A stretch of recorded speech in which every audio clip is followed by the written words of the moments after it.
Salam saudara pendengar yang dikasihi oleh Tuhan Yesus Kristus. Salam sejahtera buat saudara semua dimanapun berada pada kesempatan yang berbahagia hari ini. Saudara pendengar yang dikasihi oleh Tuhan Yesus Kristus, kita masih berada pada tema tentang tanda-tanda kiamat menurut iman Kristen. Tanda-tanda kiamat menurut iman Kristen.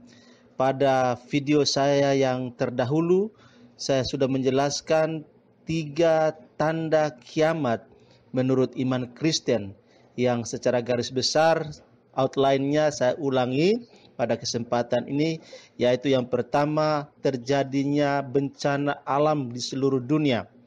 Kemudian terjadinya atau adanya kemiskinan, kelaparan, dan penyakit yang bermunculan pada akhir-akhir ini.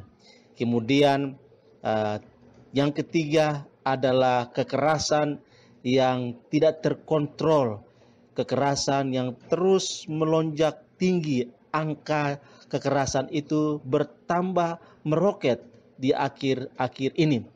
Itu merupakan tanda-tanda kiamat menurut iman Kristen yang sudah saya jelaskan dalam video saya yang pertama.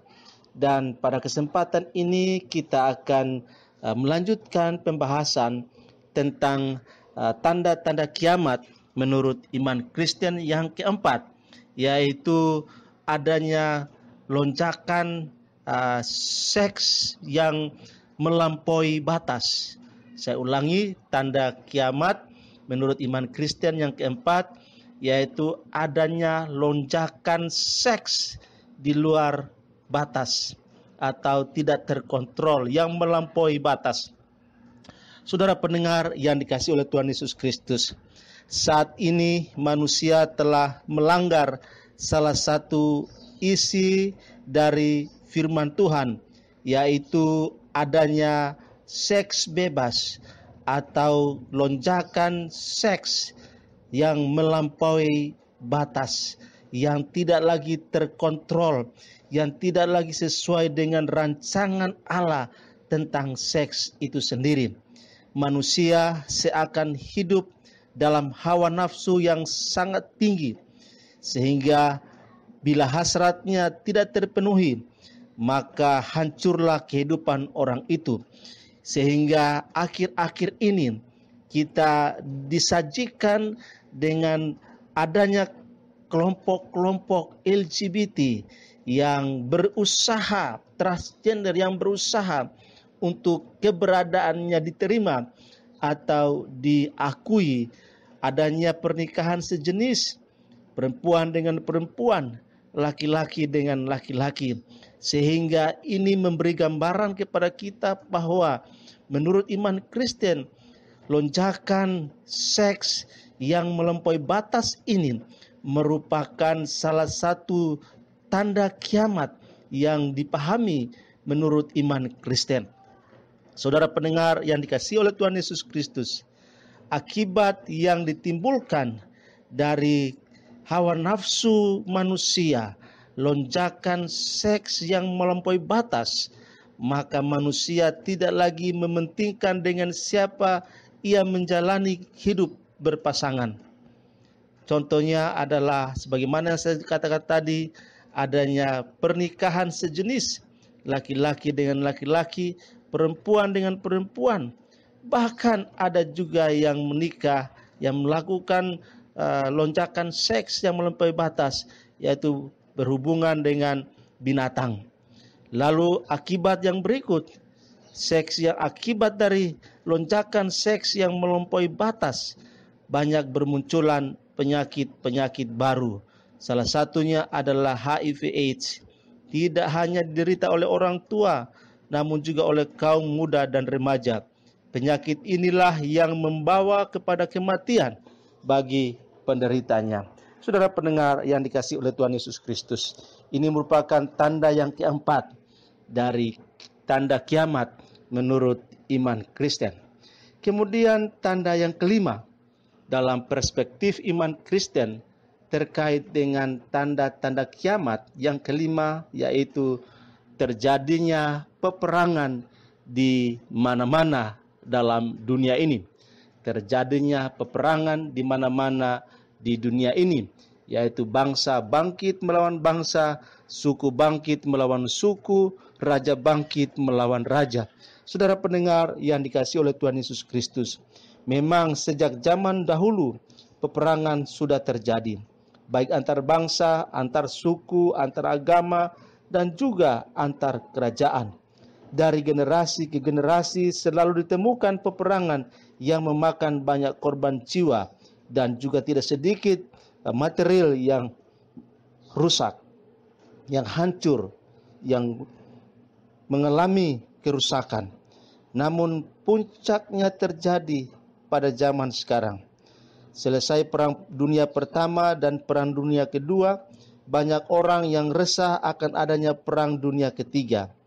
Bruce Barton, seorang politisi di Amerika, mengatakan bahwa perang bukanlah istilah yang sesuai untuk kekacauan di dunia saat ini, melainkan neraka.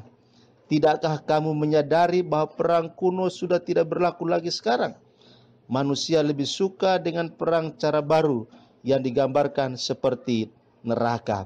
Saudara pendengar yang dikasihi oleh Tuhan Yesus Kristus, akibat adanya perang, manusia tidak lagi saling mengakui wilayah kekuasaannya. Manusia tidak lagi saling menghormati hak-haknya. Manusia tidak saling menghargai batas-batas wilayahnya. Dalam Matius pasal 24 ayat 6 sampai ayat yang ke-7 dikatakan, kamu akan mendengar deru perang atau kabar-kabar tentang perang. Namun berawas-awaslah, jangan kamu gelisah, sebab semuanya itu harus terjadi, tetapi itu belum kesudahannya. Sebab bangsa akan bangkit melawan bangsa, dan kerajaan melawan kerajaan. Akan ada kelaparan dan gempa bumi di berbagai tempat.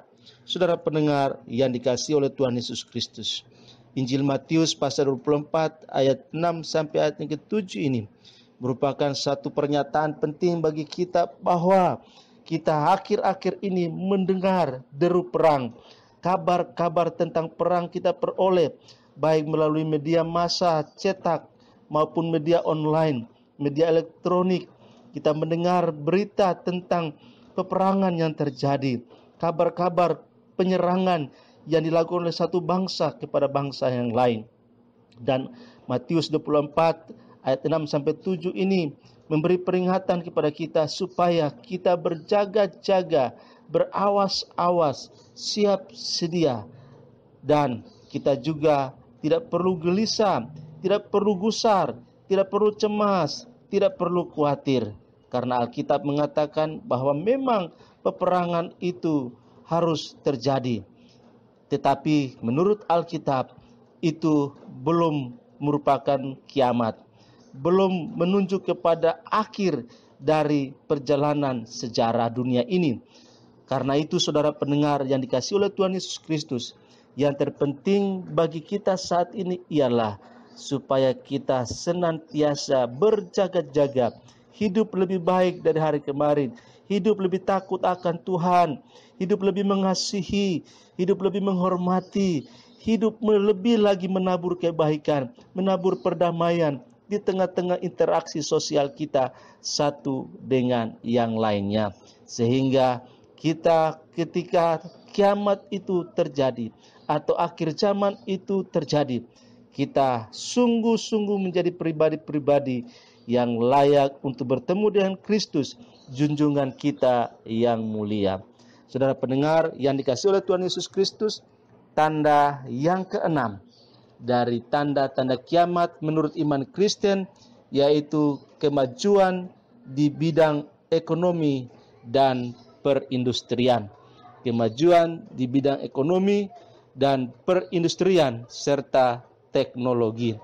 Saudara pendengar yang dikasihi oleh Tuhan Yesus Kristus, di samping bencana alam, malapetaka, kemiskinan, kelaparan, dan penyakit, ada pula peningkatan yang terjadi di bidang ekonomi, di bidang perindustrian, dan di bidang teknologi. Kemajuan di tiga bidang ini biasanya terjadi di negara-negara maju. Di beberapa negara adanya kemakmuran dan kelimpahan harta. Hal ini dapat dibuktikan dengan adanya orang-orang hebat yang hartanya hampir 1/16 kekayaan di bumi ini. Peristiwa ini sebagai tanda bahwa Yesus akan datang untuk yang kedua kalinya. Perkembangan teknologi hari-hari ini mendorong kita untuk lebih waspada, lebih berhati-hati, lebih berjaga-jaga lagi. Karena kemajuan teknologi mempercepat akselerasi relasi kita satu dengan yang lainnya. Semua ada di genggaman kita saat ini. Melalui smartphone yang kita punya, handphone cerdas yang kita miliki, maka kita melihat bagaimana arus informasi begitu cepat kita dapatkan, begitu cepat kita peroleh, dan begitu cepat kita sebarkan juga. Saudara pendengar yang dikasihi oleh Tuhan Yesus Kristus, kemajuan di bidang ekonomi, kemajuan di bidang perindustrian, kemajuan di bidang teknologi saat ini, teknologi informasi saat ini, mendorong kita untuk selalu waspada, menegaskan kepada kita bahwa kiamat atau tanda-tanda kiamat itu sudah nyata bagi kita. Oleh karena itu jangan sampai kita terlena, jangan sampai kita terhipnotis dengan perkembangan teknologi yang ada dan kita lupa untuk menjaga diri kita, lupa untuk mempersiapkan diri kita menyambut datangnya Kristus yang kedua kali. Biarlah tanda-tanda kiamat menurut iman Kristen dalam bagian yang kedua ini boleh menambah pengetahuan, menguatkan iman, meneguhkan pengharapan kita supaya kita menjalani hidup ini lebih baik dari hari-hari kemarin, lebih baik dari minggu-minggu kemarin, lebih baik dari bulan-bulan kemarin, lebih baik dari tahun-tahun kemarin.